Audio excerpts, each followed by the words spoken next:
Halo, Assalamualaikum warahmatullahi wabarakatuh. Salam sejahtera untuk kita semua, teman-teman. Selamat datang, selamat bergabung di channel kami. Hari ini kita mau bedah buku ya. Buku apa yang mau kita bedah hari ini? Bukunya kemarin kita udah kasih bocoran, yaitu salah satu dari 5 buku pilihan kita, seri ekonomi politik, edisi September-Oktober 2021. Nah, kira-kira apa bukunya? Ya, dari 5 itu kita mau bahas salah satunya. Nah, ini dia bukunya. Hari ini yang mau kita bedah adalah Can Democracy Survive Global Capitalism? Nah, kalau diterjemahin, terjemahan bebasnya, dapatkah demokrasi survive atau bertahan? Iya, survive atau bertahan dari kapitalisme global, kayak gitu ya. Dari judulnya aja udah ada pertanyaan besar nih ya. Betul. Ya, yang tadi ya, dapatkah demokrasi bertahan, mempertahankan diri gitu ya dari kapitalisme global. Nah, nanti teman-teman kita akan kasih bocorannya supaya ada gambaran gitu ya, kontennya apa aja sih buku ini gitu. Nah, ini dia. Nih, ada 12 bab ya di sini, dari A Song of Angry Men sampai The Road From Here. Nanti teman-teman bisa baca supaya lebih memahami, bisa baca barangkali secara berurutan ya, per babnya, itu akan lebih memudahkan teman-teman untuk memahaminya. Kita hari ini akan membedah buku ini secara global ya. Kayak gitu, secara umum. Apa sih sebenarnya yang mau disampaikan oleh Robert Kuttner di buku ini? Ya udah, kita udah nggak usah lama-lama ya. Kita langsung sikat aja ya. Sikat aja kita. Sikat aja yuk.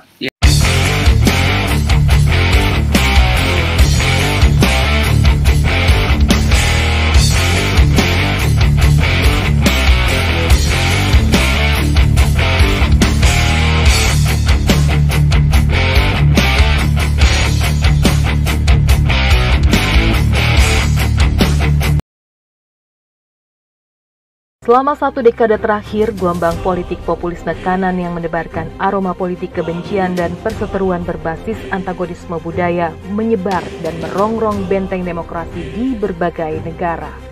Tidak saja di negara-negara yang baru membangun demokrasi, tetapi juga negara-negara demokrasi mapan seperti Amerika Serikat dan Eropa yang juga tidak lepas dari gempuran keras artikulasi politik xenofobia.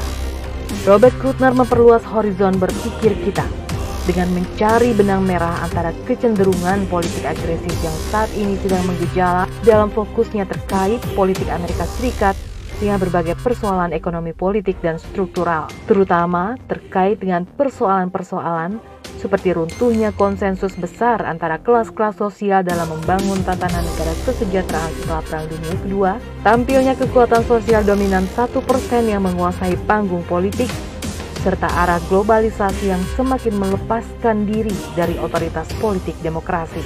Kuttner mengakhiri buku ini dengan memberikan formulasi kebijakan dan langkah-langkah politik yang dapat menyelamatkan warga dan mengembalikan tatanan ekonomi kapitalisme untuk kembali demos dalam sistem politik demokrasi. Oke.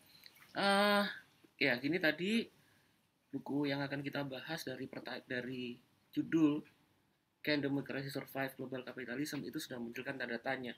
Penulis dari buku ini, Profesor Robert Kuttner, itu melihat dari persoalan kontemporer yang tengah terjadi di negara-negara Eropa ataupun Amerika Serikat, dan juga sebetulnya melanda juga di berbagai negara-negara yang lain, itu terkait dengan kemunculan kembali artikulasi politik yang disebut sebagai populisme kanan. Jadi populisme kanan itu misalnya muncul dalam bentuk penolakan terhadap kaum imigran, terus kebencian terhadap kelompok kultural yang dianggap sebagai ancaman terhadap kelompok populis tadi, gitu kan. Terus kemudian penolakan terhadap apa yang disebut sebagai kelompok the established, gitu kan. Terus berbagai macam bentuk lain di mana pertarungan politik itu didefinisikan kemudian melalui batas-batas perbedaan atau antagonisme yang sifatnya kultural. Gitu. Nah, ini sebetulnya menarik dan juga memprihatinkan sebetulnya, karena kalau kita melihat misalnya dalam perubahan dinamika sosial yang berlangsung, terutama misalnya dalam perubahan abad dari akhir abad ke-20 sampai sekarang, itu sempat muncul adanya optimisme tentang bahwa kapitalisme akan bersanding dengan baik, gitu ya, dengan harmonis bersamaan dengan demokrasi liberal, gitu, yang akan memunculkan sebagai, kalau istilahnya Francis Fukuyama itu, last history of the last man, atau disebut sebagai akhir dari sejarah manusia. Tapi kemudian ternyata tidak terjadi, ada semacam primitive backlash, ada semacam perlawanan yang muncul, penolakan yang muncul, yang tampil dalam bentuk-bentuk kemarahan. Nah, apakah ini fenomena apa ini sebetulnya? Nah, Robert Kuttner itu melihatnya bahwa hal ini tidak bisa dilepaskan dari problem yang terkait dengan kondisi ekonomi politik yang terjadi, baik di Amerika Serikat, di negara-negara demokrasi yang advance, atau juga kemudian kita bisa ngambil pelajaran persoalan ini misalnya dari apa yang terjadi di Indonesia, gitu. Nah, apa itu? Bahwa dia melihat setidaknya ada 5 unsur, 5 argumen yang bisa menjelaskan ini, yang satu sama lain saling terkait, gitu. Pertama, bahwa dia mengaitkan kemunculan artikulasi politik populisme kanan atau xenofobia ini, atau penguatan politik identitas ini, pertama dengan runtuhnya Great Consensus yang menjadi acuan dari tatanan ekonomi politik dunia, terutama selama 3 dekade setelah Perang Dunia Kedua. Jadi selama Perang Dunia Kedua itu, selama pasca Perang Dunia Kedua dari tahun 45-46 sampai kemudian pertengahan tahun 70-an, itu terjadi proses semacam konvergensi antara perkembangan dan dinamika tatanan kapitalisme dengan penguatan politik demokrasi. Di dalamnya itu kapitalisme kemudian dibentuk, gitu, dan dibentuk dan kemudian diarahkan berdasarkan pada otoritas politik demokrasi, sehingga alih-alih kemudian tatanan politik demokrasi melayani pasar dan kapitalisme, yang terjadi justru dinamika perkembangan kapitalisme ini melayani kebutuhan-kebutuhan dan aspirasi dari demos, dari warga negara. Di situ misalnya bisa kita melihat hadirnya misalnya kelompok-kelompok kekuatan-kekuatan representasi yang mewakili kelompok-kelompok serikat buruh. Terus kemudian demokrasi itu juga menjadi kanal aspirasi dari kekuatan kelompok-kelompok profesi, terus kemudian juga kalangan-kalangan kelompok-kelompok kalangan miskin, gitu. Sementara di sisi yang lain, proses pertumbuhan kapitalisme dan akumulasi kapital juga dibatasi sehingga kemudian tidak menjadi berlebihan, gitu. Saat di sisi yang lain misalnya kita bisa melihat adanya pembatasan pajak berbasis progressive tax, pajak progresif, di mana semakin tinggi kemakmuran kelompok sosial atau tiap orang, itu kemudian semakin besar dan tinggi pajaknya. Terus juga kemudian adanya semacam wage, gitu ya, upah, gitu kan, yang cukup baik, gitu.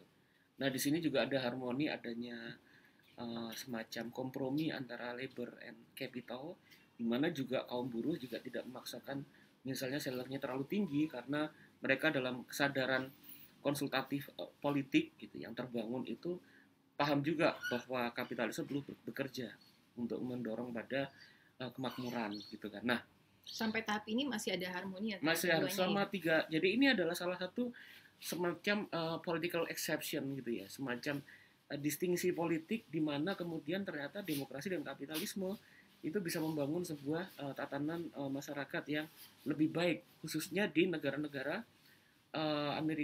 Eropa dan Amerika Serikat, gitu kan. Nah, tentu mereka belajar, artinya mereka belajar dari kondisi sejarah sebelumnya. Nah, ini yang menarik sebetulnya. Kalau mereka belajar dari kondisi sejarah sebelumnya, bahwa apa yang membuat kesepakatan ini ya, Great Consensus atau kompromi ini terjadi, kalau kita lihat misalnya dalam perjalanan ekonomi politik dunia dari sekitar abad ke-19 akhir sampai sekitar awal abad ke-20 itu kemudian terjadi proses dinamika ekonomi politik di mana kapital kapital dan modal ini pelan-pelan mampu untuk memisahkan diri dari tatanan otoritas politik demokrasi. Gitu. Akhirnya yang terjadi proses akumulasi modal berjalan dengan begitu kuat dan tanpa batas, gitu, tanpa dibatasi, sehingga kemudian terjadi krisis ekonomi dunia itu sekitar tahun 1929 yang dikenal sebagai The Great Depression. Great Depression gitu. Nah, dalam konteks kondisi Great Depression seperti ini, ketika ekonomi terjadi krisis, kondisi masyarakat secara sosial ekonomi porak-poranda, terjadi banyak kelaparan dan kemiskinan di mana-mana, terjadi penurunan kondisi hidup dari masyarakat, maka terjadi guncangan yang kemudian memunculkan guncangan politik. Nah, dari sini kemudian ternyata prediksi kalau misalnya dalam analisis ekonomi politik dan sosiologi itu ada analisisnya Marx itu salah, tidak terbukti. Ketika kemudian terjadi krisis, tidak terjadi penyatuan seluruh kalangan buruh untuk melakukan perubahan sosial. Justru yang terjadi adalah warga itu, dunia ini dalam konteks politik itu pelan-pelan kemudian mengalami proses penguatan ikatan-ikatan nasional, yang penguatan ikatan nasional ini menuju pada bisa mengarah pada bentuk-bentuk artikulasi politik kanan dan kiri. Contoh misalnya pada tahun yang bersamaan itu di Jerman tahun 1933 Adolf Hitler menjadi kanselir gitu. Dan kemudian mendorong Jerman menjadi fasis gitu kan. Sebagai bentuk pemberontakan atau perlawanan terhadap terjadinya krisis ekonomi yang sebetulnya perlawanan ini kemudian pertama Hitler memprovokasi atau mendapatkan keuntungan dari kegeraman, dari kesedihan ataupun dari kemarahan dan kekecewaan warga Jerman yang mengalami krisis. Tapi juga di sisi yang lain ada yang terartikulasi dalam bentuk artikulasi politik yang sehat seperti di Amerika Serikat. Ketika pada tahun yang sama 1933 pemilihan presiden di sana itu memunculkan figur seperti Franklin Delano Roosevelt. Nah, ini ada beberapa ilustrasi yang menarik gitu. Sebetulnya Amerika juga beruntung pada tahun itu karena apa? Pada saat pada saat kemudian setelah pemilihan presiden, Roosevelt itu pernah melakukan suatu pidato di satu tempat di Amerika Serikat dan dia mengalami ancaman pembunuhan politik, mau ditembak gitu. Nah, tapi kemudian beruntungnya bahwa tembakan itu tidak mengenai Roosevelt gitu kan. Kalau misalnya kemudian yang terjadi Roosevelt meninggal karena ditembak, bisa jadi mungkin arah politik Amerika Serikat akan berbeda gitu. Nah, di Amerika Serikat sebetulnya sejak platform tentang konsensus antara capital dan politik atau antara modal dan demokrasi itu sudah mulai muncul dan didorong oleh Roosevelt ini melalui program yang disebut sebagai New Deal, kesepakatan baru. Nah, kesepakatan baru ini kemudian didorong intinya itu adalah bahwa pemerintah itu terlibat dalam proses ekonomi untuk menyerap tenaga kerja, memberikan pekerjaan kepada masyarakat yang mengalami proses kemiskinan tadi, di mana kemudian negara terlibat dan juga negara presiden itu membangun semacam kesepakatan dan konsultasi dengan kekuatan-kekuatan sosial yang ada di masyarakat, gitu, di kalangan petani, kalangan buruh, kalangan profesional, kalangan masyarakat miskin yang menjadi sumber dari pengambilan proses kebijakan dia kemudian, yang itu bekerja bersama dengan relasi legislatif dan eksekutif dengan demokrasi. Nah, selanjutnya hal ini menunjukkan bahwa ketika capital atau ketika modal itu dibebaskan dari dari kemudian pengawasan tataran politik atau kapitalisme tidak melayani demokrasi, maka kemudian yang terjadi itu justru perlawanan politik dari masyarakat dalam bentuk kemarahan, karena ternyata tatanan ekonomi politik yang bekerja itu meninggalkan aspek demokrasinya gitu. Nah, bentuknya bisa beragam, seperti misalnya di Jerman dalam sejarahnya itu memunculkan model politik yang kemudian justru memprovokasi dan menguatkan kemarahan itu dalam bentuk fasisme, atau kemudian adanya proses koreksi balik dari tataran politik demokrasi gitu. Itu baru yang pertama itu, Mas. Jadi baru tesis pertamanya kira-kira seperti itu. Nah, masih ada 4 lagi. Masih ada 4 lagi. Ya.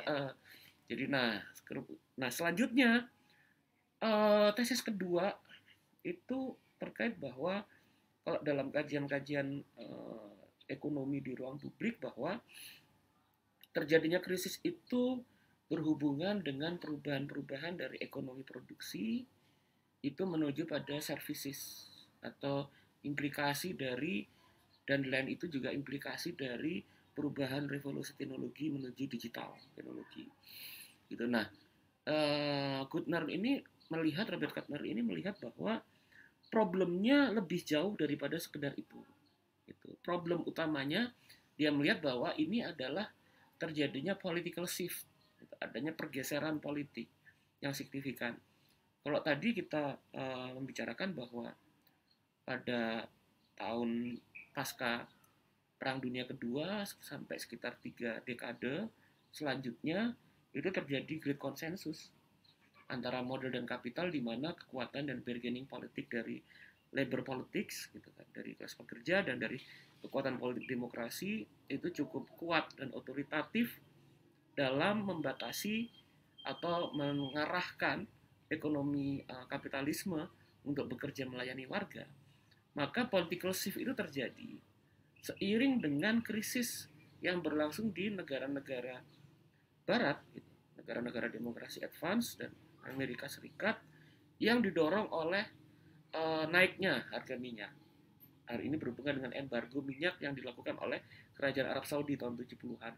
Itu di mana akibatnya itu ini menjadi sebuah kesempatan politik, momentum politik dari kelompok-kelompok mereka 1%, atau kira-kira kelompok-kelompok elit ekonomi, bisnis, dan politik yang dominan gitu kan, untuk melakukan political takeover dalam ranah politik, yang kemudian munculkan indikasinya di Amerika Serikat itu dengan kemunculan Presiden Ronald Reagan tahun 1980, terus kemudian kemunculan Perdana Menteri Margaret Thatcher gitu tahun 1979 gitu, dan kemudian menyebar di banyak tempat gitu, yang di backup juga oleh think tank intelektual dan kekuatan politik lainnya, yang mana dalam fenomena pergeseran itu kemudian pelan-pelan banyak hal yang menjadi sebelumnya menjadi konsensus ya, menjadi kesepakatan utama dalam komitmen ekonomi politik itu bergeser. Misalnya pajak tidak lagi diberlakukan secara progresif gitu. Nah, implikasinya karena pajak yang progresif itu sebelumnya kan untuk mendorong pada social services dan pelayanan publik, juga social security ya, keamanan sosial warga gitu, dan lain sebagainya. Implikasinya kemudian terjadi pelemahan terhadap anggaran-anggaran publik gitu, public services, terus pelayanan social service, social security, dan kemudian tunjangan-tunjangan yang lainnya kemudian dipotong. Yang pastinya berubah. Iya, berubah gitu karena adanya perubahan politik gitu kan. Nah, kemudian itu yang disebut sebagai kebijakan yang berbasis austerity atau pengetatan ikat pinggang gitu kan. Privatisasi gitu kan. Dilakukan privatisasi terhadap state owned enterprise gitu kan. BUMN itu dilakukan secara radikal gitu kan. Terus kemudian kekuatan-kekuatan buruh yang sebelumnya mendapatkan posisi dan tempat yang baik gitu kan, serikat-serikat dagang, serikat pekerja, dan kekuatan-kekuatan sosial itu kemudian semakin ditinggalkan gitu. Nah, dari situ kemudian kalangan-kalangan ini menyiapkan suatu formulasi globalisasi ekonomi yang semakin menjauh dari demokrasi. seiring dengan liberalisasi atau pembukaan atau pembebasan sektor ekonomi finansial dari pengetatan.